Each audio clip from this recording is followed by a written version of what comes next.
दोस्तों, बुढ़ापा अर्थात जल्दी बाल सफेद हो जाना, शरीर कमजोर हो जाना, दांत कमजोर होना, गाल अंदर बैठ जाना, जल्दी थक जाना, चेहरा निस्तेज हो जाना, पाचन तंत्र बिगड़ जाना, आंखें कमजोर होना इत्यादि सम्मानित ये सभी लक्ष्य बुढ़ापे की अवस्था में होते हैं।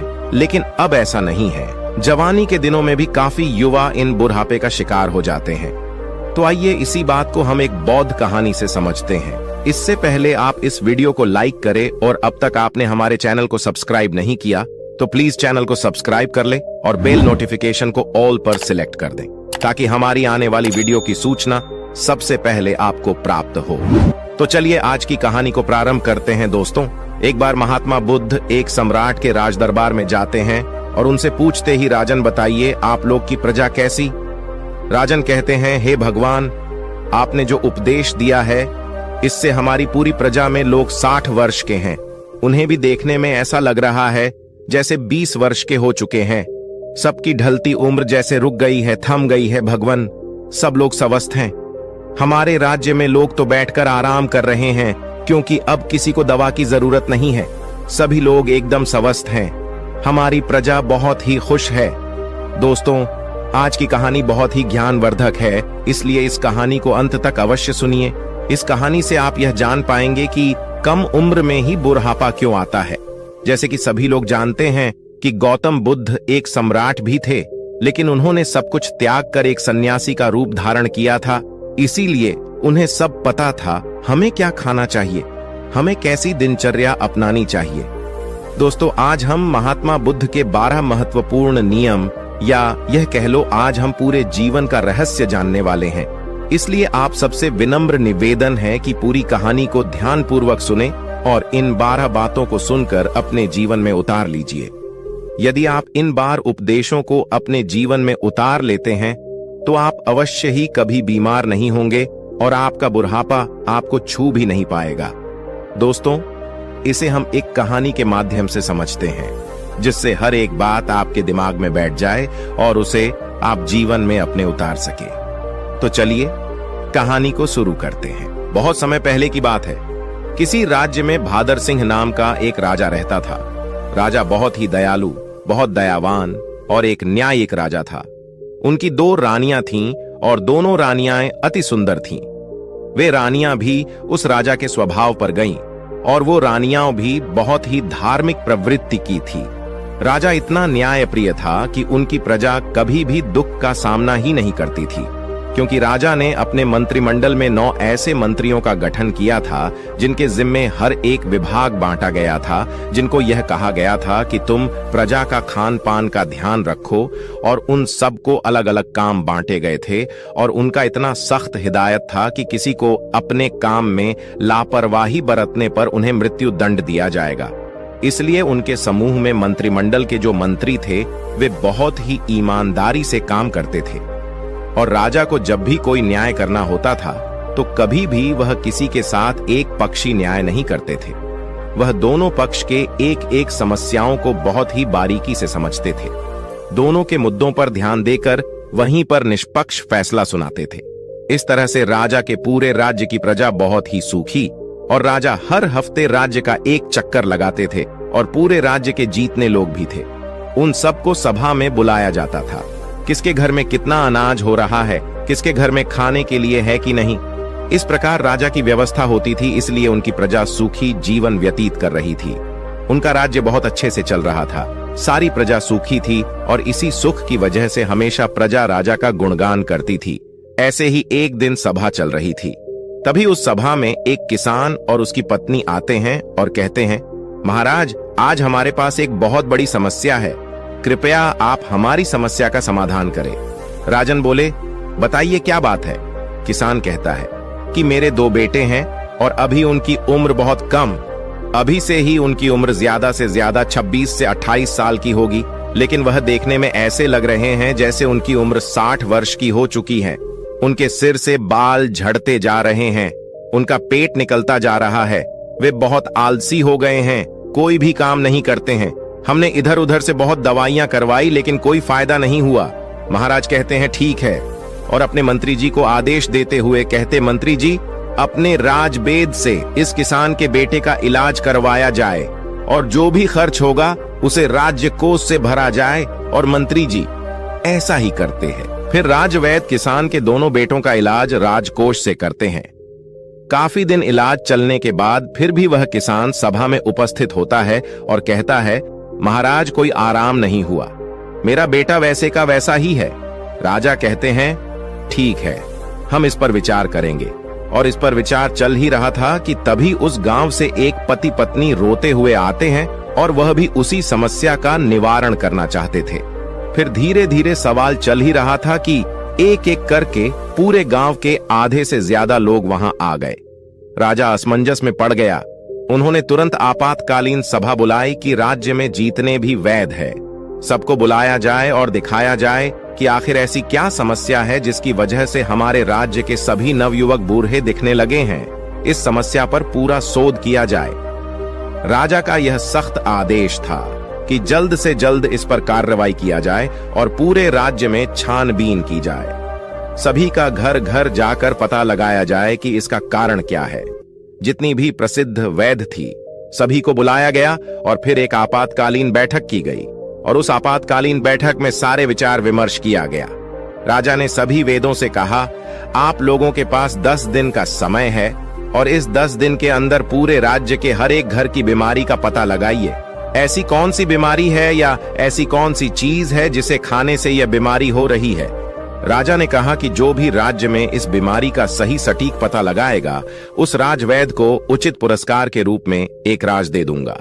अब सारे वैद्य एकदम से एक तल्लीन होकर जुट गए और घर घर जाकर रात दिन एक एक करके पूरा 10 दिन छानबीन की।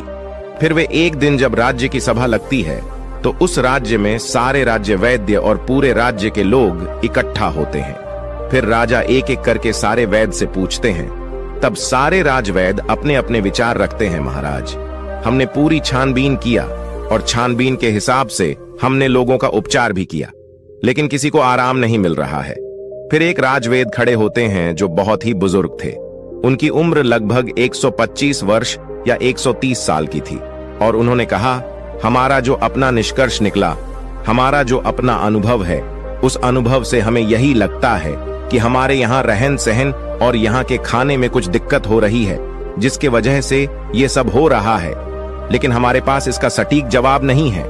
राजा उस बुजुर्ग राजवैद्य की बात सुनकर वह राजा असमंजस में पड़ जाते हैं कि 130 साल के बुजुर्ग यह बात बता रहे हैं। तो राजा ने कहा, इसका समाधान क्या होगा? अब इसका समाधान भी आप ही बताइए, क्योंकि हम आज 1 महीने से इस कारण से चिंतित हैं। 1 महीने से हमारी प्रजा परेशान हो रही है और इसे देखकर हम लोग इसी सोच से परेशान होते जा रहे हैं। मेरे भी बाल झड़ने शुरू हो गए हैं। हमारे परिवार में महारानियां, राजकुमार, राजकुमारी या जो भी है, सब लोग इस समस्या से परेशान हैं। आखिर समाधान तो बताइए। फिर वो राजवैद्य हाथ जोड़कर खड़े होते हैं और राजा से कहते हैं, राजन हमें क्षमा करिए, लेकिन हमारे पास इसका कोई उपाय नहीं है। उन्होंने आगे कहा, इन सारी समस्याओं का समाधान एक ही व्यक्ति के पास है। अगर उस व्यक्ति को बुला लिया जाए तो आपके राज्य की सारी समस्याएं खत्म हो जाएंगी, सारी बीमारियां हमेशा के लिए खत्म हो जाएंगी। उनके अलावा इसका समाधान किसी के पास नहीं है। महाराज कहते हैं, वैद्य जी हमें जल्दी बताइए, इस शुभ काम के लिए देरी मत करिए। मुझे जल्द से उस महापुरुष, उस ज्ञानी का नाम बताइए और अब हम उन्हें अपने राज्य में आमंत्रित करेंगे। वो राजनीतिज्ञ कहते हैं, क्षमा करें महाराज, हमें उनका पता नहीं है कि वो कहां रहते हैं, लेकिन उनका किसी राज्य में उपदेश अवश्य चल रहा होगा। कृपया आप अपने सैनिकों को सारे राज्य में भेज करके पता लगाए कि महात्मा बुद्ध किस राज्य में हैं, कहां पर है, कहां पर उनका उपदेश चल रहा है। केवल उन्हीं के पास इस समस्या का समाधान है और दूसरा किसी के पास इसका कोई समाधान नहीं। राजा यह बात राज्य वैद्य की मुंह से जैसे ही सुनते हैं, उन्होंने अपने सबसे काबिल मंत्री को यह आदेश देते हैं कि जल्द से जल्द महात्मा बुद्ध का पता लगाया जाए और उन्हें आदर सम्मान के साथ अपने राज्य में लाया जाए। यह हमारा सख्त आदेश है। इसके लिए जितने भी गुप्तचर चाहिए उन्हें ले लिया जाए और उनका जल्द से जल्द पता लगाया जाए कि इस समय महात्मा बुद्ध का किस राज्य में उपदेश चल रहा है। वह जरूर आएंगे उनको हमारा संदेश भेजिए, उनको कहिए कि सम्राट बुलाए है। अगर वो नहीं आते तो आप मुझे बताइए, मैं स्वयं अपनी समस्याओं को लेकर उनके पास जाऊंगा। और सारे मंत्री तुरंत चारों दिशा में फैल जाते हैं और काफी अथक प्रयास करने के बाद, काफी मेहनत करने के बाद यह पता चलता है कि महात्मा बुद्ध काफी दूर राजनीतिक उपदेश दे रहे हैं। मंत्री वहां जाते हैं और बुद्ध को प्रणाम करते हैं और कहते हैं, भगवान आपको हमारे राजा ने बुलाया है। हमारे राज्य पे बहुत बड़ी बीमारी आ गई है, कृपया आप हमारे साथ चलने की कृपा करें। महात्मा बुद्ध इतने दयालु, इतने हंसमुख, उनका तो बस एक ही उपदेश था कि इस धरती पर हर एक प्राणी स्वस्थ और निरोग रहे, किसी के मन में छल ना रहे, कपट ना रहे, कोई दुखी ना रहे, सभी लोग हंसते रहे। जैसे ही उन्होंने सैनिकों के मुंह से सुना, उन्होंने कहा, क्यों नहीं, हम तुरंत चलते हैं। और महात्मा बुद्ध उस मंत्री के साथ राज्य में आने के लिए तैयार हो गए और उनके साथ जो उनके शिष्य थे वो भी आते हैं। राजा महात्मा बुद्ध का दरबार में स्वागत करते हैं। उन्हें प्रणाम करते हुए सादर आमंत्रित किया जाता है और फिर वह राजा महात्मा बुद्ध से कहते हैं, भगवान हमारी बड़ी ही हंसमुख प्रजा है, सुखी है, लेकिन आज उनके ऊपर बहुत बड़ी विपत्ति आ गई है। जब इनके ऊपर विपत्ति आ गई है तो मान लीजिए कि हमारे ऊपर ही विपत्ति आ गई है। ये प्रजा नहीं है, ये हमारे परिवार के सदस्य हैं। कृपया आप इन सभी की समस्याओं का समाधान कीजिए। महात्मा बुद्ध राजा की तो पहले ही प्रशंसा सुन चुके थे। राजा की सोच और विचार से महात्मा बहुत प्रभावित हुई और मुस्कुराते हैं और राजा से कहते हैं, क्यों नहीं, ये तो कुछ नहीं है, सब ठीक हो जाएगा। इस समस्याओं को सारे लोग स्वयं पाल रखे हैं। ऐसी बात सुनकर राजा मुस्कुराते हैं और कहते हैं, भगवान इतनी बड़ी समस्या है और आप कह रहे हैं कोई समस्या नहीं है। फिर राजा ने कहा, ठीक है गुरुवर, जैसे भी हो आप हमारे प्रजा को ठीक कर दीजिए। महात्मा बुद्ध के सामने एक शिष्य खड़ा था। महात्मा बुद्ध उस शिष्य की तरफ इशारा करते हैं तो शिष्य कहता है, राजन हमें आपके राज्य में एक ऐसा खुला स्थान दीजिए जहां पर राज्य के सभी लोग एकत्रित हो सके, जहां का खुला वातावरण हो, जहां प्राकृतिक धूप आती हो, जहां प्राकृतिक हवा हो, सुनहरा माहौल। वहां पर कल प्रातः 4:09 बजे लोगों का उपचार किया जाएगा। लेकिन लोगों को उपचार देने से पहले आप अपने राज्य में ऐसा आदेश लागू कर दीजिए, उस स्थान पर आपके पूरे राज्य के सभी लोग और आप खुद भी उस स्थान पर उपस्थित हों। सभी लोगों को कल से उपदेश देना शुरू हो जाएगा और यह उपदेश 12 दिन तक चलेगा। 12 दिन एक एक करके उपदेश दिया जाएगा और इन 12 दिनों में आपकी पूरी प्रजा स्वस्थ हो जाएगी। राजा शिष्य के मुंह से यह बात सुनकर बड़े खुश होते हैं। सिर्फ 12 दिन में राजा कहते हैं, ठीक है, जो भी खर्च आएगा वो सारे हमारे राजकोष से दिया जाएगा। फिर वो शिष्य कहता है, कोई खर्चा नहीं आएगा महाराज, आप निश्चिंत रहिए। आप सिर्फ अपनी प्रजा से यह सख्त आदेश करवा दीजिए कि 4 बजे वहां उठकर नहीं आएंगे, उसे दंड दिया जाएगा। राजा यह आदेश लागू कर दिए और बोले, कल सुबह सबको वहां आना है। राजा ने एक बहुत बढ़िया सा स्थान निर्धारित किया और कहा कि कल पूरी प्रजा उसी स्थान पर आएगी, हम भी आएंगे और वहां पर महात्मा बुद्ध के विचार सुनेंगे और जैसे जैसे महात्मा बुद्ध कहेंगे उनका पालन किया जाएगा और हमारे सारे गुप्तचर सबके घरों पर निगरानी रखेंगे। जो भी उपदेश का पालन नहीं करेगा उसे सभा में दंडित किया जाएगा। यह सारी बातें घोषित करने के बाद पूरे प्रजा राजा को प्रणाम करती हैं और कहते हैं, नहीं महाराज, हम सभी लोग वहां उपस्थित अवश्य होंगे। महात्मा बुद्ध को सभी लोग प्रणाम करते हैं और वहां से चले जाते हैं। उस दिन की सभा वहां पर स्थगित कर दी गई और अगले दिन महात्मा बुद्ध का प्रवचन होने वाला ही था। सबके सब 4 बजे महात्मा बुद्ध का प्रवचन सुनने के लिए पहुंच जाते हैं। फिर महात्मा बुद्ध सभा में अपने शिष्य को इशारा करते हुए कहते हैं कि लोगों को बताओ। उनका शिष्य अपने स्थान पर से खड़ा होता है और कहता है, कल से पूरे राज्य के लोग सुबह 4 बजे ब्रह्म मुहूर्त जब शुरू होगा उसी समय उठने के बाद 2 से 3 गिलास गुनगुना पानी करना है और उस गुनगुने पानी को मिट्टी के बर्तन में घूंट घूंट करके पीना है। जो इसका अनुसरण नहीं करेगा उसे आराम नहीं होगा। यह महात्मा बुद्ध का पहला उपदेश था। इस पहला उपदेश का पालन करना है और कल दूसरा उपदेश दिया जाएगा। कल इस उपदेश का सभी लोग पालन करके आएंगे और सभा वहीं पर समाप्त होती है।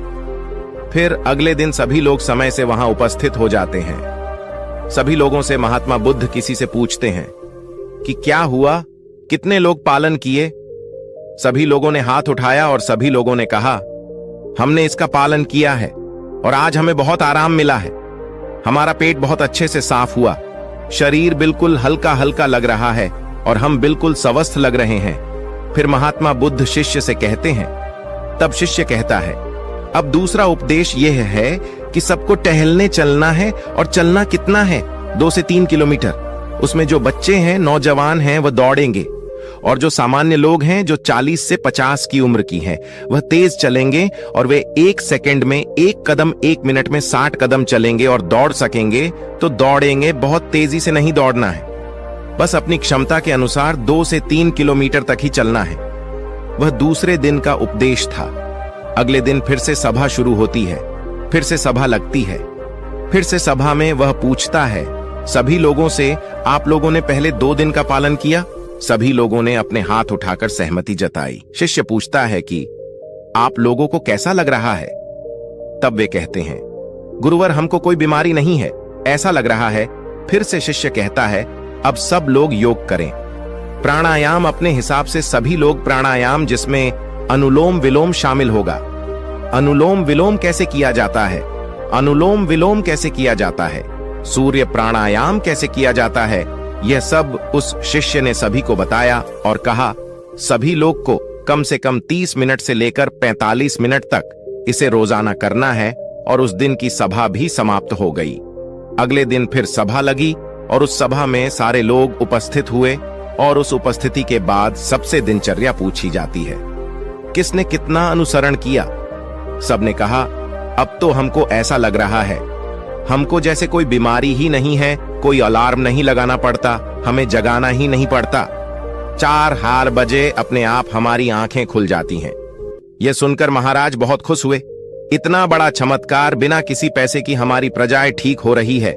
राजा तुरंत खुश होकर महात्मा बुद्ध को प्रणाम करते हैं और उनसे कहते हैं, आप हमारे ही राज्य में रहिए, भगवान यहां से मत जाइए। महात्मा बुद्ध मुस्कुराते हैं क्योंकि उनका तो काम ही है हमेशा हंसते रहना, क्योंकि वो चिंता नहीं करते थे। फिर वो कहते हैं, अब सभी लोग प्राणायाम, योग सब कुछ जान गए हो। अब सब लोग को अगले काम जो करना है वो ये है कि सभी लोगों को 300 ग्राम सेव खाने हैं। इससे ज्यादा भी खा सकते हैं लेकिन कम नहीं। उसके बाद सभी लोग अपना अपना काम करेंगे और उस दिन का भी ज्ञान समाप्त हुआ। सभा निष्कासित हुई। फिर अगले दिन सभी लोग आते हैं और सबसे पूछा जाता है कि किसको कितना आराम हुआ। सभी लोग कहते हैं, हम तो पूर्ण रूपेण ठीक हो गए। फिर से शिष्य कहता है, नहीं, अभी तो बाकी है, अभी तो आधा नियम और करना है। जब आप पूरे नियम का अनुसरण कर लोगे तब आपको कोई बीमारी नहीं आएगी, बुढ़ापा छूमंतर हो जाएगा, बुढ़ापा पास भी नहीं आएगा, मर्दाना ताकत बरकरार रहेगा, हमारे महात्मा बुद्ध की तरह चेहरे पर चमक बनी रहेगी। फिर वे कहते हैं, अगला उपदेश क्या है ये सुनिए, कल से सुबह 7-8 बजे तक सबको सेव खा लेना। फिर वो शिष्य अगला उपदेश सुनाते हुए कहते हैं, मान लीजिए सबने 7-8 बजे तक सेब खा लिया। उसके बाद 2-2.5 घंटे बाद सबको अपना पेट भर खाना खाना है, रोज का जैसे खाते हैं। और खाना खाने के बाद क्या करना है, अब वह सुन लीजिए। खाना खाने के बाद सबको रोटी खाना है, मल्टीग्रेन रोटी यानी कि मिक्स रोटी। वो कहते हैं कि उसमें गेहूं नहीं होगी, गेहूं अच्छी चीज नहीं है, उसमें बाजरा, मक्का, चना, इन 3 चीजों की सबको रोटी बनाना है और सबकी थाली में इसकी रोटी होगी और 1-1 कटोरी दाल होगी, उसमें देसी घी और 1 कटोरी मिक्स सब्जी का साग होगा। वह सीजन के हिसाब से होगा। सीजन वाली सब्जी अच्छी होती है, वही खाने योग्य होती है। बिना सीजन वाली सब्जी नहीं खाना है। बिना सीजन वाली सब्जी स्टोर रूम में स्टोर की हुई रहती है, जो कि काफी दिनों से रखी होती है। और खाना खाने के 30 मिनट बाद सभी को 1-1 कटोरी दही खाना है। यदि खाने में आप यह भी शामिल करते हैं तो जब आपका खाना खाने के आधा घंटे बाद दही में गुड़ डालकर खाएंगे तो आपका खाना बड़ी आसानी से बच जाएगा। फिर से शिष्य ने कहा, यह आज का उपदेश था, समाप्त हुआ और कल सभी लोग इसका अनुसरण करके आएंगे और सब लोग खुशी खुशी अपने घर को जाते हैं। जैसे उपदेश से बताया गया था ठीक उसी प्रकार सभी लोग उसका पालन करते हैं। फिर अगले दिन की सभा होती है और सारे लोग सभा में उपस्थित होते हैं। सबसे पूछा जाता है कि किसको कितना आराम हुआ। तब लोग कहते हैं, भगवान हमको तो कुछ बीमारी ही नहीं है, हम तो पूर्ण रूप से ठीक हो गए, हमको तो लगता ही नहीं है कि हम कभी बीमार हुए थे। महाराज और खुश हो गए। वह कहते हैं, यह तो खाना ही खाने से सब लोग ठीक हो गए, खाने से सबकी बीमारियां ठीक हो गईं। धीरे धीरे लग रहा था जैसे कि सबका मोटापा भी अपने आप चला गया। फिर वो कहता है, रुकिए, अभी तो कुछ और बाकी है, आगे का सुनिए। सबसे पहले वो शिष्य बताता है कि आप लोग यह भी ध्यान रखें कि खाना और पीना दोनों एक साथ ना करिए। जैसे खाना निगलते वक्त आपको दिक्कत हो रही है, थोड़ा सा एक घूंट पानी बीच में पी सकते हैं, परंतु इकट्ठा पानी एक गिलास नहीं पीना है। खाना खाने के 1 घंटे बाद ही पूरी तरह से आप जितना चाहे पानी पी सकते हैं।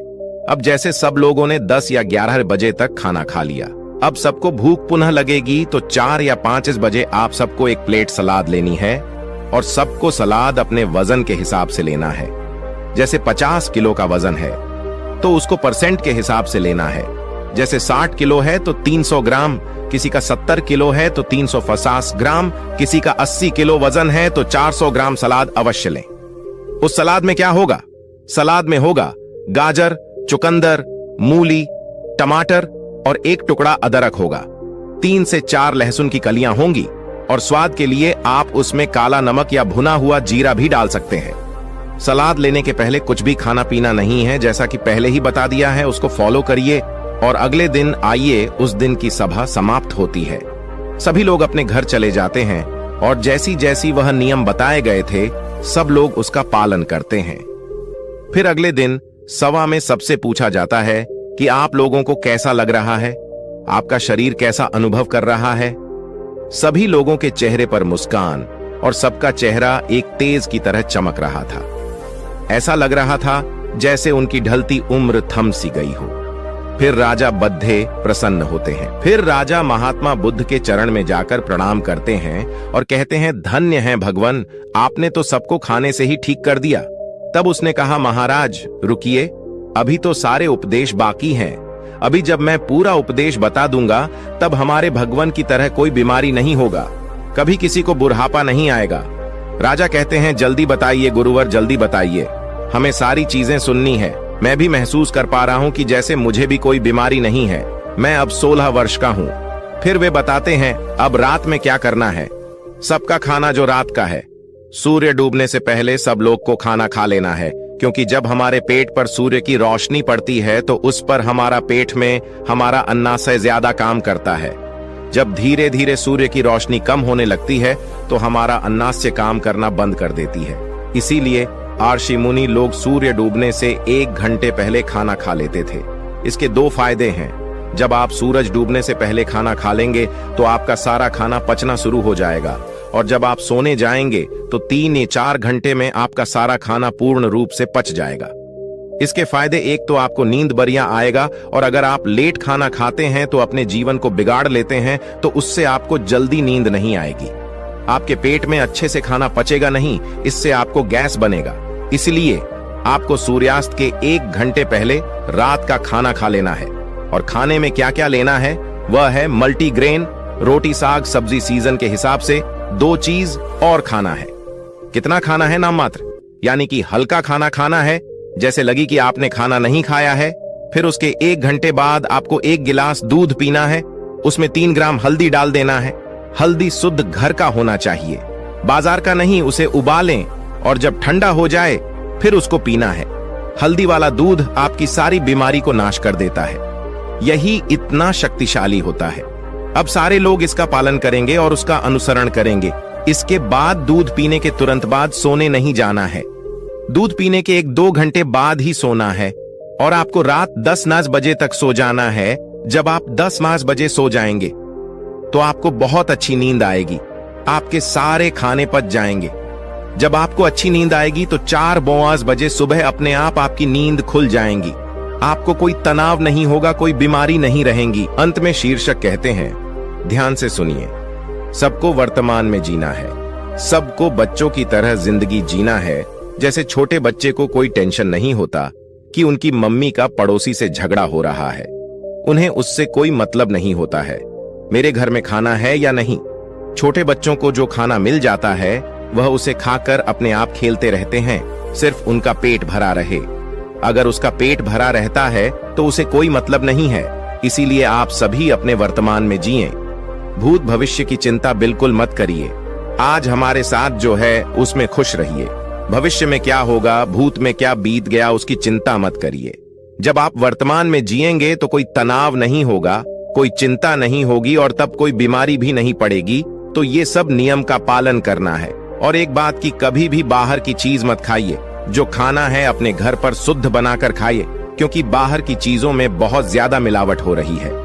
इन सभी को उपदेशों को जो पालन करेगा वह कभी भी बूढ़ा नहीं होगा, उसे कभी बीमारी नहीं होगी। इसी नियम का सब लोग पालन करेंगे। फिर 1 महीने बाद यहीं पर एक सभा लगेगी और उसे सभा में सभी लोग उपस्थित होंगे। और इस तरह समय बीत गया। 1 महीने बाद महात्मा बुद्ध फिर महाराज के पास पहुंची।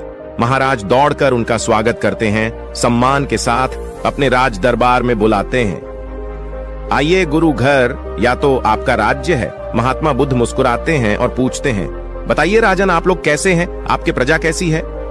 राजन कहते हैं, भगवान, आपने जो उपदेश दिया है उससे हमारी पूरी प्रजा में जो लोग 60 वर्ष की थी, उन्हें देखने में ऐसा लग रहा है जैसे भी 21 वर्ष के हो गए हैं। सबकी ढलती उम्र थम सी गई है। हमारे राज भर में लोग तो बैठकर आराम कर रहे हैं, क्योंकि अब तो कोई भी दवा की जरूरत नहीं है। सभी लोग एकदम स्वस्थ, हमारी प्रजा बहुत खुश है। तो दोस्तों, स्वास्थ्य के लिए महात्मा बुद्ध के 12 उपदेश आपको कैसे लगी, कमेंट करके अवश्य बताइएगा। यदि आप सहमत हैं तो नमो बुद्धाय अवश्य कहिएगा। मिलते हैं एक नए वीडियो में एक नए शिक्षा के साथ। तब तक आप इस वीडियो को लाइक करके चैनल को सब्सक्राइब कर दीजिए और बेल वाले आइकन को ऑल पर सिलेक्ट करें, ताकि आपको इसी तरह की बुद्धा स्टोरी मिल सके। नमो बुद्धाय।